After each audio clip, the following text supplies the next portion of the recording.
RRB, l'invité du matin.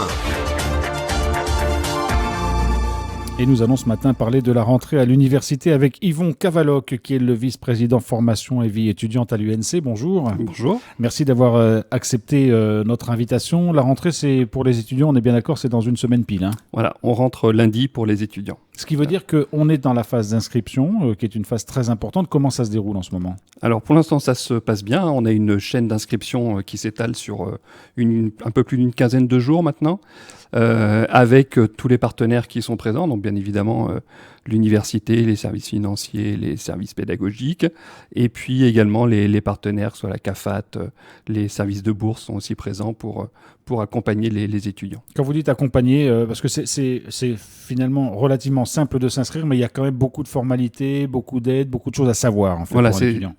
Le principe est relativement simple, mais il y a toujours des pièces qu'il faut revérifier. Est-ce que la bourse a été vraiment validée ? Et donc d'avoir tous les partenaires sur place, ça nous permet d'avoir un système de guichet unique. Donc tous les étudiants, on peut avoir toutes les pièces à chaque fois de manière assez rapide. Oui, allez-y. Oui, sans avoir besoin de leur demander d'aller courir à droite et à gauche pour aller rechercher des différents éléments. Tout le monde est sur place et c'est bien plus pratique. Ces inscriptions concernent tous les étudiants, même s'ils ont déjà fait une année à l'université, ou Tout à fait. C'est uniquement pour les primo-entrants, si j'ose dire ? C'est pour tout le monde. Tout le monde y passe. Donc on a une préinscription d'abord pour faciliter un petit peu les données, et ensuite chaque étudiant, il passe les nouveaux comme les anciens. Est-ce qu'il faut prendre rendez-vous, Yvon Cavaloc ? Tout à fait, oui. On prend rendez-vous à l'université. Comme ça permet aussi de ne pas attendre trop longtemps. Le créneau est réservé et on a une chaîne qui est parfaitement organisée. Alors ça, c'est donc en cours, ça va se poursuivre toute la semaine. Est-ce que les étudiants du Nord peuvent aussi aller s'inscrire à Baco ? Est-ce qu'ils sont obligés de descendre sur Nouméa ? Ou est-ce qu'il y a une inscription possible par Internet ? Alors pour les étudiants du Nord, nous serons présents sur le site de Baco. Donc l'inscription se fera sur le site de Baco. À partir d'aujourd'hui ou dans les jours qui viennent ? Non, après la fermeture donc, de cette phase d'inscription sur Nouméa, les équipes se déplacent à Baco pour faire les inscriptions dans le Nord. Alors, on se souvient l'an dernier, en raison notamment de la crise sanitaire, qu'il y avait eu un afflux assez important d'étudiants à l'UNC, parce que beaucoup n'ont pas pu partir comme ils le souhaitaient ou comme ils le voulaient étudier, notamment en métropole. Est-ce que vous avez une idée d'une tendance cette année, ou est-ce qu'on ne sait pas encore quelle va être la fréquentation de l'université ? Alors, c'est encore peut-être un peu tôt. On a eu une augmentation des demandes sur Parcoursup. C'est un peu tôt pour avoir les confirmations. On verra ça à la fin de la chaîne d'inscription, d'autant plus que pour éviter justement les regroupements dus à cette crise sanitaire, on a étalé un peu plus les rendez-vous pour les inscriptions. Donc c'est un peu compliqué de se comparer par rapport à l'année dernière. On verra en fin de chaîne comment on se situe. Mais il n'y a jamais de refus d'inscription, vous prenez tout le monde. On prend tout le monde. C'est le principe. Et après vous gérez. Voilà, c'est le principe de l'université, une place pour chacun. Donc chacun peut tenter sa chance, on va dire, en tout cas démarrer des études, quelquefois remettre un curseur à zéro, repartir sur des nouvelles bases. C'est un changement total et on peut le faire à l'université. C'est le principe. Alors vous l'avez évoqué, les inscriptions sont un peu étalées dans le temps pour faire face à la situation sanitaire. Est-ce que cette rentrée aussi va se faire dans des conditions particulières ? On sait qu'il y a des inquiétudes autour de la situation sanitaire. Est-ce qu'il y a un dispositif particulier mis en place à l'université ? Alors, on va tout faire pour éviter un cluster le jour de la rentrée, déjà. Donc, oui, on va étaler.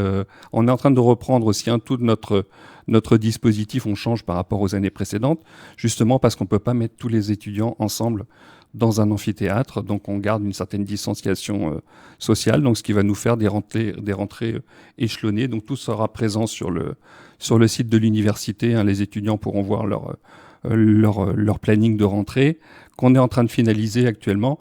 On essaye d'avoir maximum, bien évidemment, de convivialité, que les étudiants puissent se rencontrer, échanger et puis prendre en main cette université, mais en évitant, bien évidemment, une contamination massive. On préfère éviter. Ouais. Oui, et parmi les gestes obligatoires sur l'ensemble du campus, le port du masque est obligatoire. Ça, c'est une règle que chaque étudiant doit avoir en tête. Complètement. Ouais. Est-ce qu'il y a... Alors, on se pose aussi la question parfois lorsque c'est la rentrée scolaire, mais plus rarement lorsque c'est la rentrée universitaire. Est-ce qu'il y aura un professeur pour chaque discipline, chaque matière et chaque filière ? Oui, dans chaque formation a alors ce qu'on pourrait comparer au professeur principal. Hein, il y a le responsable pédagogique, qui est le référent de la formation.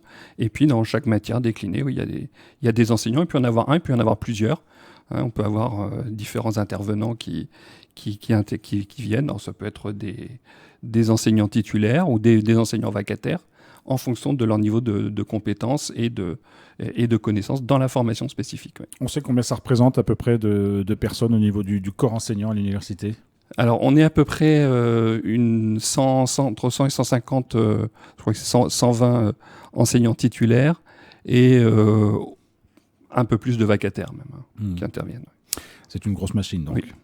Un mot peut-être, parce qu'on le dit année après année, il y a de temps en temps des filières nouvelles qui s'ouvrent. Est-ce que cette année 2022 est marquée par des nouveautés ou pas nécessairement? Alors, pas de grosses nouveautés. On va avoir des nouveautés à l'IUT notamment, puisqu'il y a une réforme des DUT, donc qui étaient des formations en 2 ans et qui deviennent des BUT, des bachelors universitaires technologiques, une formation en 3 ans.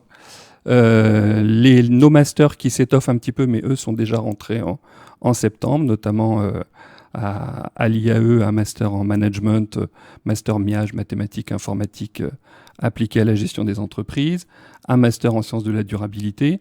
Sinon, on est sur une offre qui est globalement la même, puisqu'on est actuellement en période d'évaluation.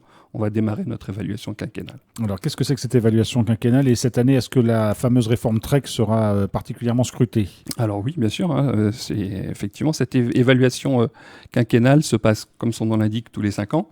Et tous les 5 ans, donc, toutes les universités, par vagues successives, sont évaluées alors, sur les formations, mais aussi sur la recherche, sur la politique, l'organisation globale de leur fonctionnement. Donc cette année, c'est pour nous, avec un certain nombre d'autres universités. Et à partir de cette évaluation, des recommandations, on déclinera notre nouvelle offre de formation. C'est une évaluation qui dure combien de temps et à quel moment vous avez ces recommandations? Est-ce que ça laisse suffisamment de temps pour préparer la rentrée prochaine, quoi? Alors, c'est un mécanisme progressif qui est quand même relativement long. On débute là et on arrivera à notre nouvelle offre de formation en 2024. 2024, pour la rentrée 2024, Ouais. donc dans 2 ans. D'ici là, il n'y aura pas de changement notable. Pas de grand chamboulement en tout cas. Yvon Cavaloc, est-ce que les étudiants qui le souhaitent peuvent encore s'inscrire notamment à la résidence universitaire? On sait que la question du logement est pour certains quelque chose d'important. Est-ce qu'il est encore temps de le faire ou est-ce que toutes les places sont prises? Alors, c'est une bonne question. Je suis incapable de vous répondre exactement. Je pense que la campagne est terminée, donc peut-être qu'il y aura des campagnes résiduelles, des possibilités de dernière minute, mais globalement, les attributions ont été faites. Donc, on peut toujours demander au fil de l'eau, mais sans assurance d'avoir un logement. Vous l'avez dit, l'année dernière, il y a eu 25% d'augmentation en plus en raison de la crise sanitaire. La capacité d'accueil de l'université, elle est encore extensible. Alors, il ne faudrait pas qu'il y ait encore 25 ou 50% de plus, mais vous pouvez encore accueillir des étudiants. On s'adapte, on arrive à le faire. Ce qui devient compliqué, c'est quand on commence à dépasser les capacités d'accueil des amphithéâtres, mais globalement, on s'y fait. Après, on multiplie les groupes, et il faut trouver du personnel pour assurer les cours, mais on le fait. Yvon Cavaloc, vice-président formation et vie étudiante à l'université. Merci beaucoup d'avoir été avec nous ce matin. Merci à vous.